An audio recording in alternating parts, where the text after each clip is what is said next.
Okay, we're going to go ahead and get started. My name is Cheryl Ogden, and I am the director of the Champaign County Historical Society. And before we get going with Celesta and her story, I want to acknowledge a few people in the audience.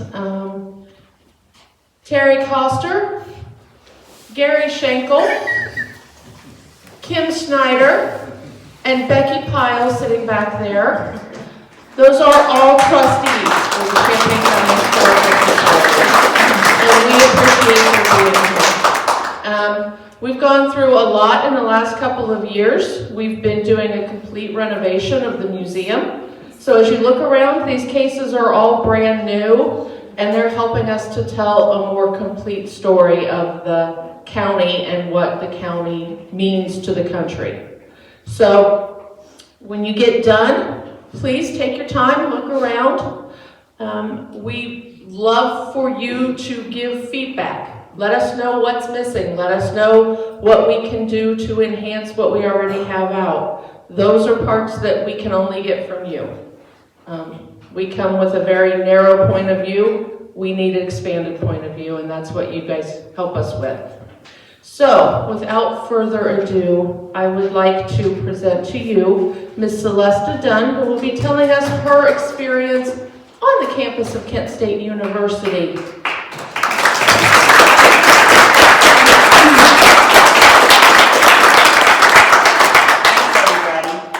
Before I begin, I want to put another plug in for the museum and remind people who may not have been here before that there is museum artifacts back here that are old and really interesting. Also the war room, all sorts of war memorabilia and people represented by the county are in the war room. There's upstairs area that's closed off to you now, but there are offices, and then Cheryl has an office, so there's a lot of area here. And this is probably only the first time we've had this auditorium with seats and had our presentations out here. If you've come recently, you were over in the war room, and they just kind of scooted displays out. But with now having these beautiful lighted rolling displays, we can make room for things like this, which today is my recollection. So, I take a big breath here, and I'm going to try to sit down. I've been having some knee issues. Okay.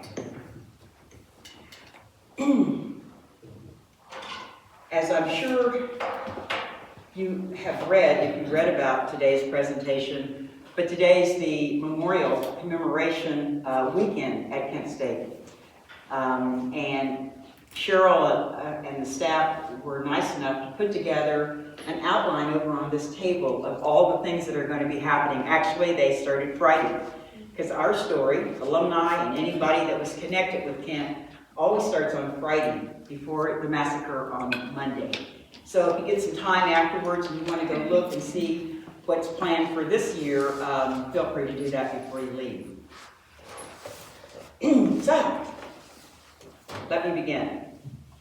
It was a Friday, May Day, 1970, and I was psyched.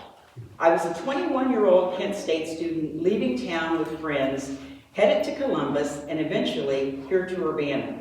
It was my first visit home since Christmas. While I was aware of the recent unrest on our campus, and indeed at universities throughout the country that spring, my only focus as the weekend began was seeing family before a scheduled trip the next week to New Jersey. Like many other student activists in those days, occasionally I volunteered as a campus aide and a campaign aide for various political causes and candidates. Travel, lodging, and meals were almost always provided for the effort and enthusiasm young voters like me put forth. As a freshman at Urbana College, I'd been a Kennedy girl. During Bobby Kennedy's Midwest rallies in 1968, traveling all over the place. I'd also worked with George McGovern's team, canvassing door to door throughout Ohio and Indiana. My activism only intensified when I transferred as a sophomore from Urbana to Kent's much larger university. For my upcoming trip, I'd be joining other students and faculty from Kent and neighboring colleges in canvassing for New York mayoral candidate Kenneth Gibson. Some of you will remember that he went on to become the first African American to serve as a mayor of a major city in the Northeast. So soon after arriving home on Friday, I began hearing disturbing reports about previously planned rallies at Kent that had gotten a little out of hand. About 500 students protesting the draft, U.S. involvement in the Vietnam War, and our expansion into Cambodia had worked demonstrators into a frenzy with heated rhetoric and repeated shouts of "end the war" and "bring our boys home." There were also calls for closure of the Reserve Officers Training Corps building on campus. ROTC, as it's always been known, is a college-based program that trains students to become officers in the U.S. Armed Forces while earning their degrees. A frequent target of Vietnam-era protest, ROTC was often attacked by those who considered its very existence as supporting the war effort by training future officers. Leaflets demanding ROTC's removal littered the grounds and were nailed to trees bordering Kent's Commons, which was a large grassy area and gathering place in the center of our very sprawling campus, 110 acres. Later in the day, a second, more peaceful anti-war protest, organized by the Black United Students Group, ended without incident. However, by Friday night, as I was out partying with friends, some of you, general unrest at Kent had morphed into outright agitation. Seemingly unprovoked, a handful of students leaving one of the many local bars started throwing beer bottles at police cruisers, injuring 5 officers, and breaking the windows of nearby storefronts, tripping the alarm in a downtown bank, and lighting a bonfire in a busy intersection. Eventually, local law enforcement dispersed a crowd of students, bikers, and townies that had gathered, and an immediate student curfew was imposed. The next day, Saturday afternoon, with city officials seriously on edge and businesses receiving threats of further violence from students as well as alleged outside agitators, Kent's mayor, Leroy Satrum, contacted Ohio Governor James Rhodes. Worried that tensions would escalate and that police wouldn't be able to quell further violence, Satrum put in a call around 5 p.m. Saturday requesting support from the Ohio National Guard. The first contingent of soldiers arrived in town late Saturday night, just as the ROTC building I passed nearly every day going to class was on fire. Several students were arrested, mainly for curfew violations, but the arsonists were never discovered, and the building did almost completely burn. By Sunday, as I was prepping to head back up the interstate to Kent, the military force on campus had swelled to nearly 1,000 and would reach twice that number before Monday's noon confrontation. Wanting to help out and hoping to undo the university's tarnished image from that afternoon, a group of my friends, students, profs, staff, showed up downtown to assist shopkeepers in clearing debris and broken glass that had littered the downtown area after the night's mayhem. Their good intentions were appreciated by some locals, but viewed with outright contempt by others. Later, an early evening rally on the Commons ended with guardsmen firing tear gas at those participating to just move them along. Student leaders later regrouped off campus, this time hoping for a civil discourse with Kent State's president, Robert White, and Governor Rhodes, who by that time had arrived in town.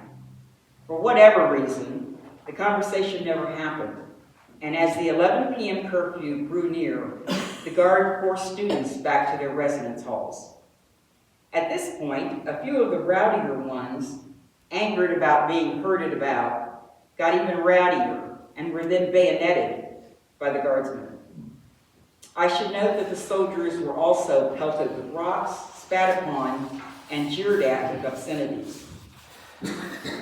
Despite hearing news reports and making a few phone calls to dorm rooms, nothing prepared me in this world for what we saw when we returned to Kent Sunday evening.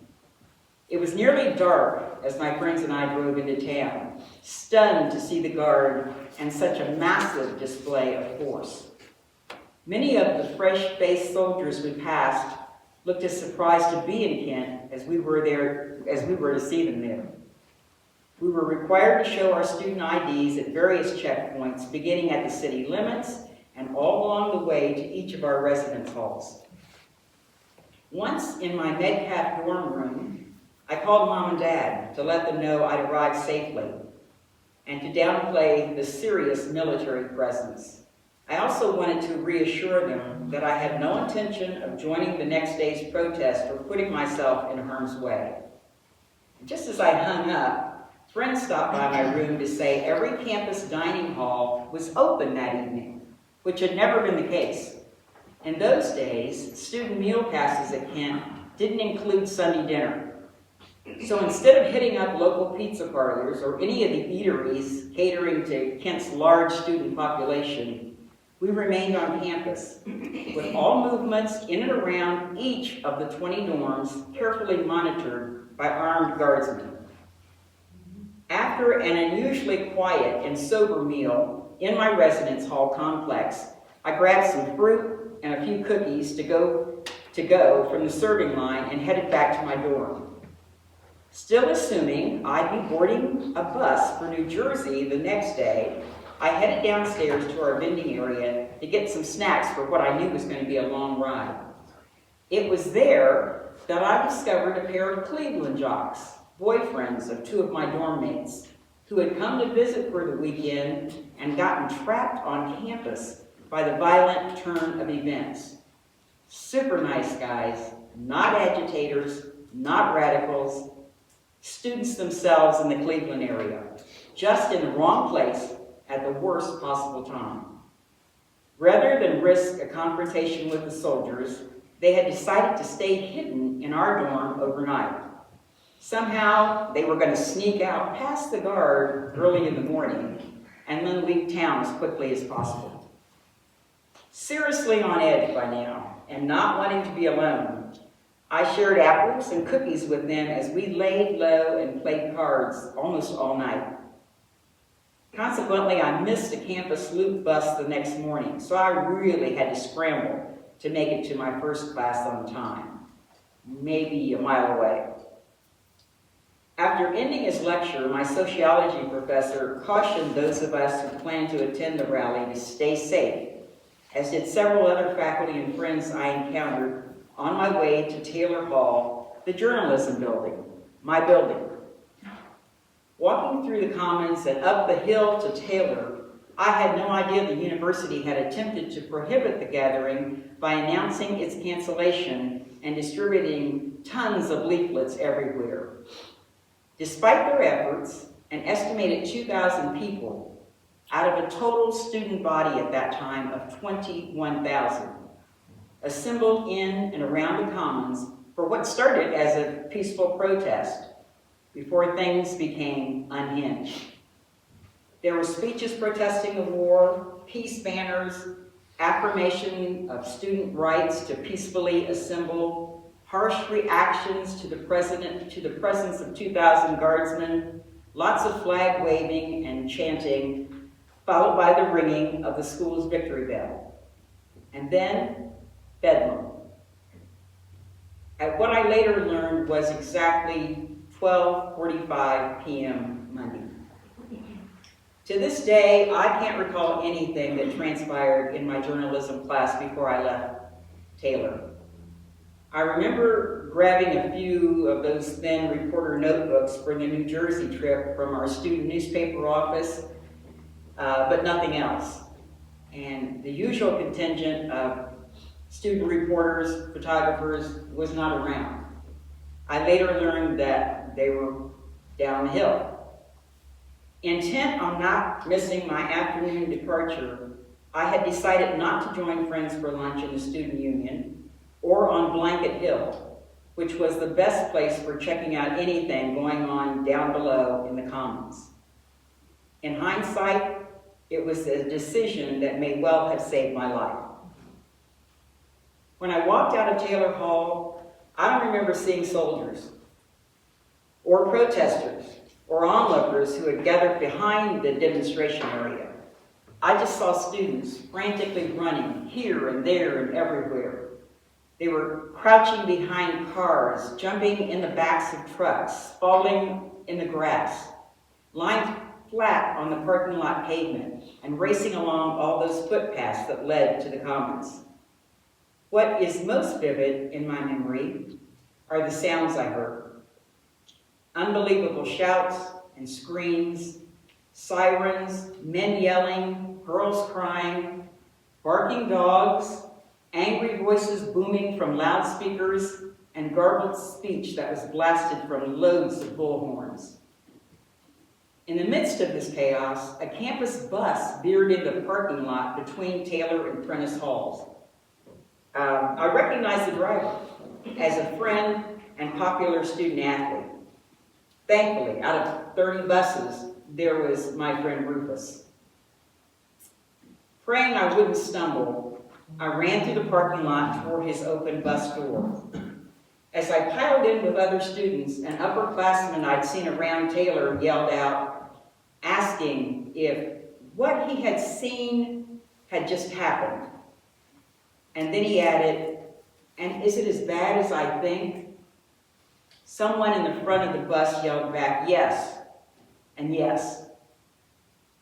At that point, folks either slumped back in their seats or held onto the overhead straps in the aisle of the bus and just kept quiet. Since Metcalf was part of a dorm complex out by the stadium and farthest from the center of campus, I was the very last person to get off the bus. I thanked Rufus and then turned to look back toward the Commons. Even from that distance, I heard emergency vehicles and more screams. The screams never stopped.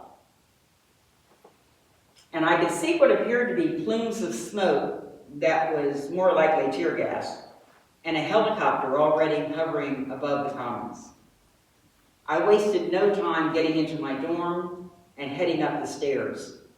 When I came to the second floor lounge, I froze at the sight of CBS newsman Walter Cronkite on TV, reporting breaking news. Again, this was around the noon hour. There had been a mass shooting at Kent State University in Kent, Ohio.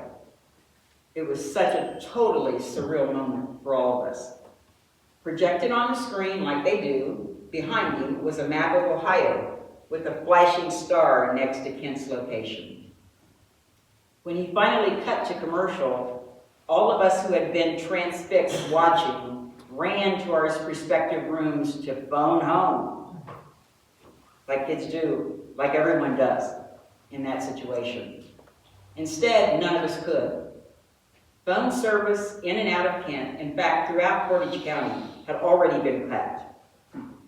So this being long before the advent of cell phones, all communication was effectively non-existent. I immediately worried what that would mean for my parents back in Urbana and having no way of knowing I was safe. Ever the activist, you guys, I had started my fledgling writing and broadcast career while still at Urbana High School, and I had continued both at Urbana College and later when I transferred to Kent. Although never an agitator, I was a member of Kent's Black United Students group, and I had taken part in more than one walkout and several sit-ins protesting everything from the Vietnam War to the lack of diversity in hiring to the cancellation of undergraduate student draft deferments. My folks had visited Taylor Hall, and they also had my class schedule, so I knew they could easily guess my whereabouts as they watched the news. In fact, thinking I was likely in the thick of things that day would not have been a stretch for any of you who knew me. Not long after Cronkite's report, I got a note in the lounge from the overnight stowaways. the Cleveland guys. They were hunkered down in their girlfriend's room, planning to leave Kent now any minute, come hell or high water, and letting me know they'd protect me and I should come along.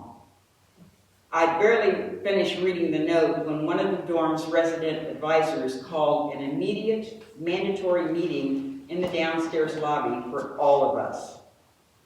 As we assembled, a haggard-looking University President White, several of his staff, and a Newman Center chaplain slowly approached in the hallway.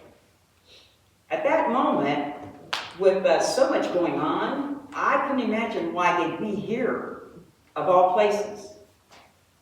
Metcalf was an honors dorm, but we never had a visit from school administrators before, let alone the president and a chaplain. And then very quietly, Dr. White stepped forward and explained they were there to confirm what we'd most likely already seen on the news, and to offer any comfort the university could provide. He went on to say that 13 students, all in good standing, had been shot by guardsmen just after noon, including 4 that were tragically killed. Among the dead was our very own dorm mate, 19-year-old Allison Krause. We were absolutely stunned. Advisory has been issued for your location. A few girls clung to each other and then sank to the floor. Others just turned and walked away. The rest of us stood in disbelief, many, including me, whispering, "Allison? Oh no, not Allison."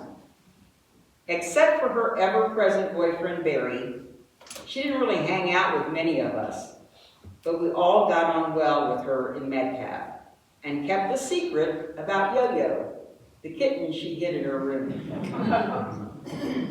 In a student body as large as ours, everybody on campus recognized her. She was the quintessential flower child, kind, artsy, and ethereal.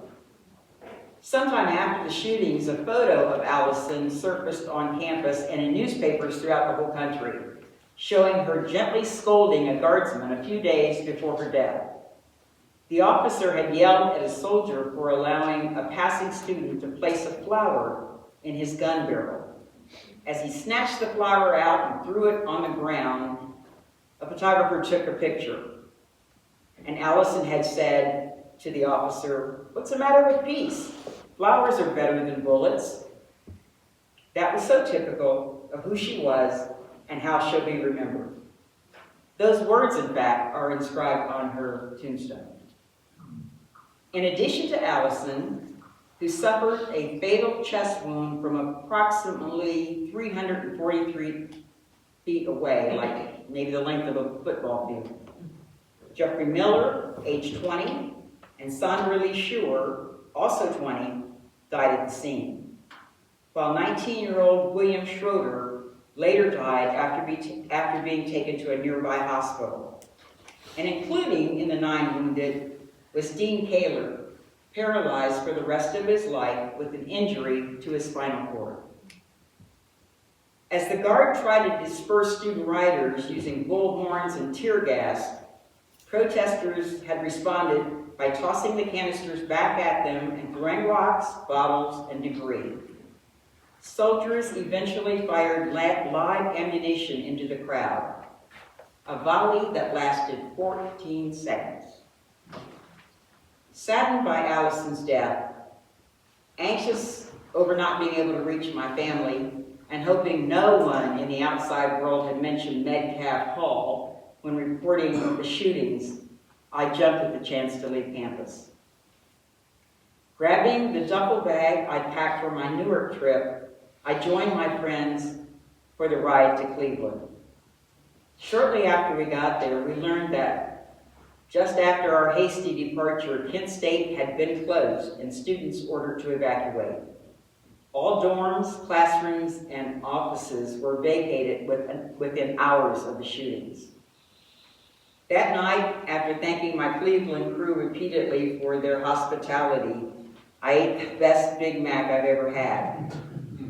Off and on, I slept crooked in a beanbag chair, still not believing the nightmare at Kent was anything but a bad dream. A day or so later, after repeated attempts, my call to Urbana finally went through. I could hear the relief in my parents' voices as they shared how many folks had been reaching out, wondering if they'd heard from me yet, and if I was okay, and was I probably in the demonstration. Naively assuming that school would reopen quickly, I joined a classmate at her home in Akron. But before the week was out, we had confirmation the university would stay closed for the remainder of spring quarter. So at the end of the week, with no idea when or if I would be reunited with my textbooks and my belongings, not to mention my friends, I endured a long and miserable bus ride from Akron to Columbus. Along with several other, obviously, Kent students that were on the bus, I stood out like a sore thumb in my KSU sweatshirt and book bag. Our fellow travelers were pretty awful to us, complaining loudly about those damn Kent State hippies and rabble-rousers, getting what they deserved, and changing seats not to be near any of us. My usually stoic dad met me at the Columbus bus terminal with a long and welcoming hug. Too traumatized to share what I'd witnessed during the shootings, I hid out in my bedroom rather than talk to anybody. Soon I was contacted by the university with instructions on when I could return to campus to dismantle my dorm room. On the appointed day, Dad and I once again made the nearly 3-hour drive up to Kent, floored again by the sight of guardsmen positioned every few feet down the center line of the main thoroughfare and ringing around all of the 20 dorms. Like all 9,000 dorm students and their folks, we were given only a few hours to pack, leave campus, and exit the city. No visiting or phone calls with classmates was allowed. In fact, we were escorted from Dad's car to my room. Back in Urbana, I received an official letter from Kent State acknowledging the traumatic experience students had endured, along with assurances that none of us would receive an incomplete or failing grade for the quarter as a result of the disruption to our lives. We could resume our studies on campus when school reopened for the second summer session, or simply wait to return in the fall. The letter also gave me authorization to audit spring quarter classes at Antioch College in nearby Yellow Springs. To my surprise, colleges and universities throughout the country had agreed to accept Kent's displaced students with no enrollment fees for the weeks remaining in spring quarter. Students were assigned to participating schools based on where they lived and their chosen academic discipline. As a result, we were able to sit in on courses similar to the ones we'd had at Kent. For me, the transition to Antioch was seamless. I was familiar with the village, several relatives lived there, and an older cousin had been a revered faculty member at Antioch. More importantly, I joined classes in sociology, civics, and photojournalism that mirrored my interrupted studies at Kent. By midsummer, I was back at Kent State, this time living off campus in a student-approved apartment complex. When fall classes began, the unspoken message that united all upperclassmen was no more disturbances, never, never again. Wanting never to relive the horror of May 4th and eager to get on with our lives, everyone I knew was vehemently opposed to student protest of any kind. By then, President Nixon's Commission on Campus Unrest had released its findings. More commonly known as the Scranton Commission, it was chaired by former Pennsylvania Governor William Scranton, and promptly criticized by the Nixon administration for not being forceful enough in its condemnation of student radicals like us and anti-war rhetoric that was heard throughout universities. The final report concluded that the shootings were unjustified and that the tragedy of soldiers confronting unarmed student demonstrators should never be repeated. On appeal, 5 felony and 3 misdemeanor charges against guardsmen were dismissed, as were civil actions against Governor Rhodes, the National Guard, and KSU President White, on the condition that they release a public statement saying they deeply regretted what had happened and that the shootings, regardless of provocation, should never have occurred. In addition, families of the slain and wounded eventually received a settlement from the state of Ohio totaling a little more than $500,000. Much of the commission's work in the summer that followed the shootings was conducted naturally in Taylor Hall, with hearings open to students, faculty, and staff. As much as I wanted to witness the proceedings and eager as I was to learn all the details that were under discussion, I just couldn't force myself to attend, especially after learning that brave faculty, who I genuinely admired, had been ridiculed for their good faith efforts at crowd and riot control during the demonstration. They were also criticized for feeble first aid attempts with students in its aftermath. As it turned out, focusing on anything became more and more difficult during the next 2 semesters. I was tired, overwhelmed, and riddled with anxiety and depression. The academic scholarship I had received as a freshman was long since gone, and at Kent, I had to work 2 jobs to qualify for the work-study stipend I needed to make ends meet. I even worked off campus at a few local newspapers and still always needed money. Heartsick, but knowing what was best for my mental health, I withdrew from Kent in my senior year, fully intending to return after a much-needed rest. Back in Urbana, I was absolutely drained. Thanks to my parents and with the help of professionals outside of our community, I started therapy, which not surprisingly continued for years. Most of my adult life, I've been embarrassed to admit that I have suffered from debilitating anxiety. In therapy, I realized that the panic attacks I experienced as a child really had never been addressed. Sensory overload, like loud noises, flashing lights, and disturbing images have always been my triggers. Any family members that are here today will recall that I was the kid who couldn't visit the zoo or circus or even go trick-or-treating without losing it. Sensory overload. Thankfully, as a teenager, my anxiety all but disappeared until the attacks came roaring back to the surface that day in Kent.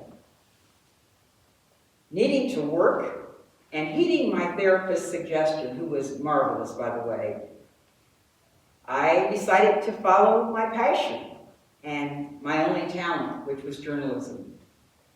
Almost immediately, I was offered a job as a reporter and photographer at the Daily Citizen newspaper here in Urbana.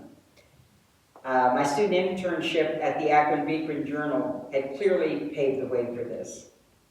A few years later, I re-enrolled as a part-time student at Antioch. But before that quarter even ended, I had accepted another position as public information director at my first alma mater, Urbana College.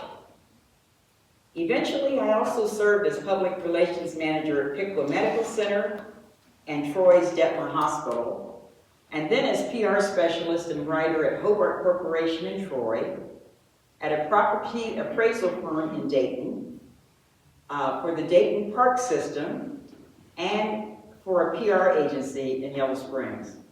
I also enjoyed a good side hustle as a wedding photographer and ghostwriter for my academic and literary friends. I've taken wedding pictures of some of you in here. Business travel, freelance writing, and other fulfilling assignments followed, ending about 13 years ago with my retirement as executive assistant to the provost at Wittenberg University. So I'm 77 now and a bona fide college dropout, and I'm okay with that. Finishing my senior year stopped being a priority for me ages ago because I was living my life and doing what brought me great satisfaction. My student-centered anxiety is mostly in check these days, and there's survivor's guilt that lingers from May 4th, 1970 has lessened over time. So that's my before, during, and after story. For me, being at Kent was the absolute best of times and the absolute worst of times.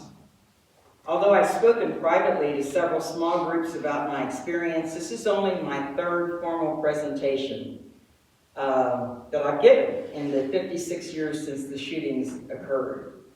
Even now, sharing that part of my life's journey is emotionally unsettling.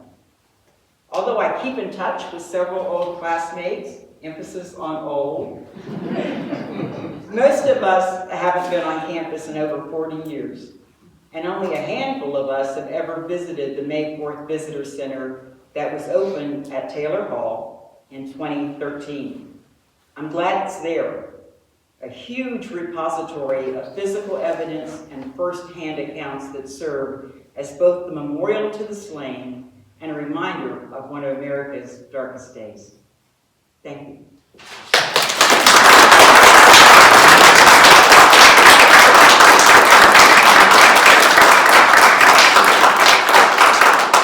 I'll be glad to take some questions if anyone has any, but before we do that, there are a couple of pictures that I'd like to share. Some will be familiar to you, maybe, and some won't. Cheryl, can we see the first one? Oh, okay. Some will be familiar too. That's me back in those college days. And that's Kent State's seal, obviously. This is one of the entrances to the university. I'm often asked by people who've either never visited Kent or haven't ever read anything about what it's like, if I saw this person, if I ran into so-and-so from Springfield, if I could see over this hill or whatever, and I have to remind them that Kent State was and is as large as Ohio State, and it has 7 campuses. So Kent obviously is its main campus, but 7 campuses.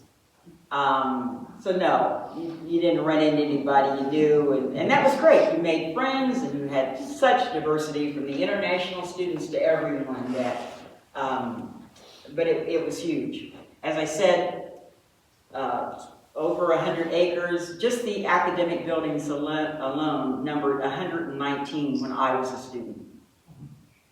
The dorms were not traditional dorms, they were Ohio State high-rises. So my friends could live on, especially in Tri-Towers, which was a building of 3 towers, could live on the 20th floor of Tri-Towers, and there were 3 of those Tri-Tower buildings. Huge. And that's another reason that we kind of reacted so stunned when people would say, "You were one of those rabble risers." No. In fact, one of the students that was badly injured was walking to class. Another was walking his dog. Another was with his fiance. It was a huge campus, and you were just out doing your thing. 2,000 maybe that were looking on, maybe 1,000 on the commons. So no. But we were labeled immediately as part of this rabble-rising crowd, and I know if you were there, you were down there. Anyway, that's just one of the entrances, and gosh, there must be 10 now. When some of my family go to Kent to visit, they never fail to take a picture of one of the entrances and post it and send it to me on Facebook, which I love. I have no hard feelings against Kent, but I just can't be there. Next picture. Okay, that was Kent. That was Taylor Hall. It was dedicated in '67. Shootings happened in 1970. You see how huge it was and is. and it really stood out. One of the reasons I was drawn to going to Kent is because I was very aware of its journalism school. It rivaled Northwestern's in Chicago. Even then, I was focused on doing something not only in the arts, but also journalism, and I had visited and I went, that's it. So it was a marvelous building, and what you see there are the guard approaching that hill after the shooting. Prior to that time, they had been below that hill in the Commons, and the Taylor sits up on the hill. This is a picture, I think everyone's familiar with the iconic picture of the student runaway, the young lady that was bent over one of the slain students. This is not her, this is another student who's being treated by a really good friend of mine. Huge hulking presence that he commanded every room he went into. He was a scholar and an athlete, and eventually became a Muslim, and his name that we called him was Fargo. And it got to be a joke, just like everybody on campus knew Allison, everybody on campus knew Fargo, you couldn't miss him. This beautiful black brother who had this red hair and green eyes and was maybe 6'6", and was at the plays, was at the demonstrations, would chat with the president. We would see him everywhere. He was a real leader, and people were really attracted to him. But what you could always count on, celebrities were always on campus. In every one of those instances, Fargo was there. Not that he positioned himself there, but because he was just there. So that picture was taken by a Daily Kent Stater reporter. And all of us, all the years who knew him, went, of course. If anybody was there helping or doing anything, it would have been Fargo. Important to us because there weren't a lot of black people that were there during the riot, but he was, and he was helping. So I kind of associate his picture and his helping more so than I do with the girl's picture. This is the Ohio Historical Marker that was dedicated on Kent's campus in 2007. It's located between Taylor and Prentice Hall, right where I ran through to get my bus. And so it's been designated an Ohio Historic Landmark since then. The whole 3 acres that borders the Commons, the Journalism Building, the Hill, is also on the National Register of Historic Landmarks. And there's a fantastic memorial that brings that landmark. I was telling some of my friends that the daffodils that you see are everywhere. Flowers on Kent's campus have always been lovely, but when they built the memorial, they built it with reflection in mind.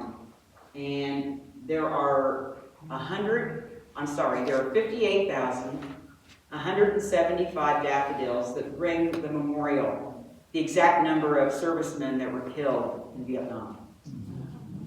And so it's very moving to go and see that. And of course, other historical societies and people that visit national landmarks, it's a big deal. And that, you guys, is Allison. 2 weeks before she was killed, Allison was celebrating her birthday, her 19th birthday. She was a graduate of JFK High School, J.F. Kennedy High School in Silver Spring, Maryland, who had moved to Cleveland with her family. Her dad was a businessman, they traveled often, and fell in love with Kent at first sight. She was kind of ahead of her time. So I graduated from high school in '67. She graduated in '69. And, she was incredibly enthusiastic about the whole community. She fell in love with Kent when they first came for a dining out experience with her parents and family. And later she came for different activities that were held at the Blossom Center, which is a huge musical amphitheater up outside of Kent in Cuyahoga Falls. She was artsy and reclusive, but really friendly.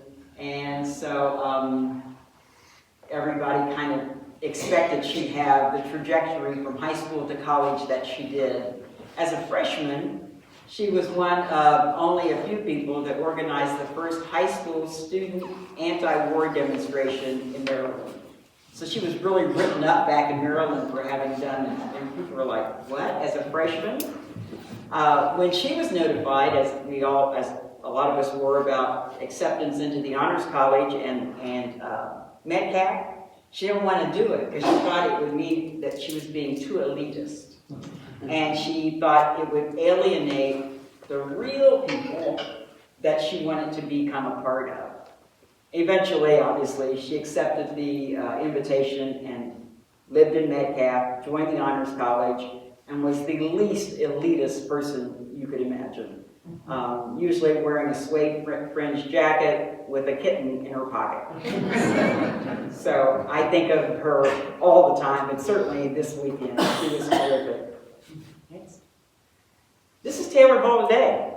And here again, I included, so you see the scope of it. That, we weren't standing outside, a restaurant. It was just the perimeter of the demonstrations was absolutely huge. And you could have been in anywhere in Taylor Hall and seen it. So that's Taylor now, and both to the left and right are memorials. They have now pylons in that parking lot that indicate where each slain student fell, and with the pylon is the name. And embedded in the grounds are names of the students that were injured. Took a long time for that to happen, but it's probably one of the most visited sites in Northern Ohio. And that is near the memorial, and it's simply a headstone to the four that were slain. Someone asked me earlier about the rocks, and you know how we do with the rocks now on servicemen's graves or any grave, you put a rock of remembrance. So the crew's out there forever collecting rocks that are put on the tombstone. So that, I think, concludes it. Any questions? What happened to the kitten? I'm sure Barry got the kitten. Barry, quite sadly, Allison died in Barry's arms in that parking lot. The same parking lot I ran through to get on the bus from. And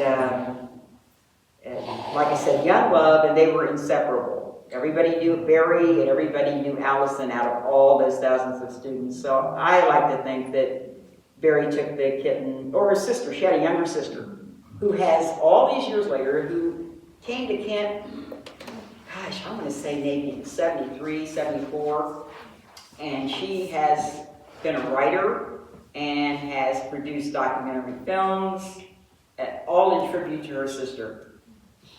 So, it was that kind of family. Allison, by the way, is buried in Allegheny County, Pennsylvania, not in Cleveland. The family by then had moved and wanted to move, and she's buried in Pennsylvania, and her sister is an East Coast gal.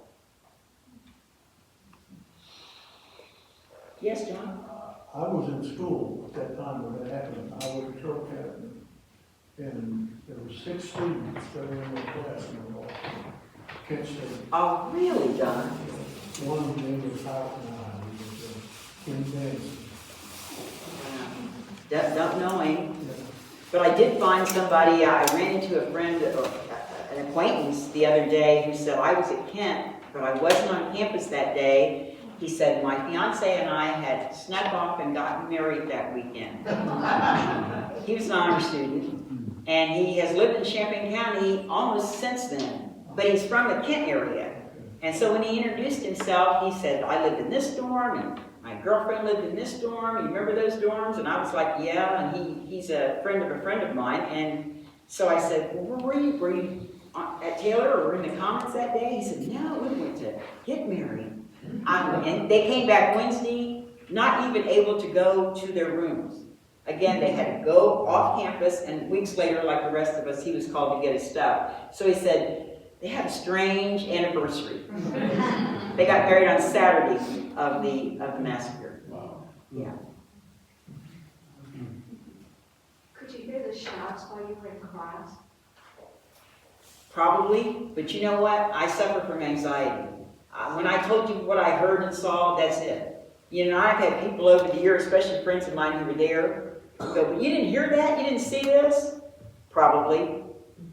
But I don't remember the shots, and you know, it was obviously afterwards, but I don't remember hearing shots.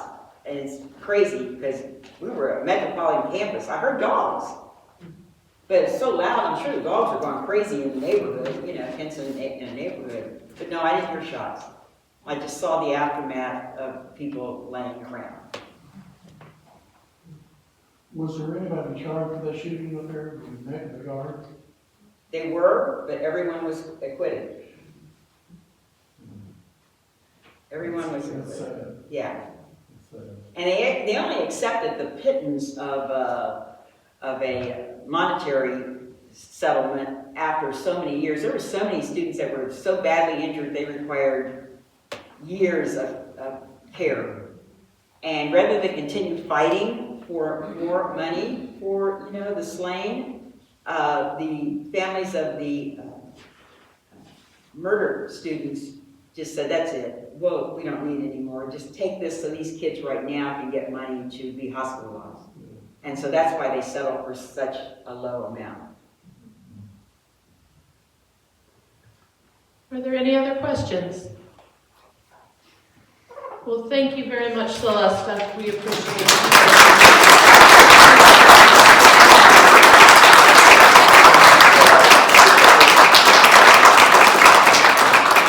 Please take time to look around. Come up and talk to Celesta. She expects it. I'm going to Thank unmic you for myself. coming.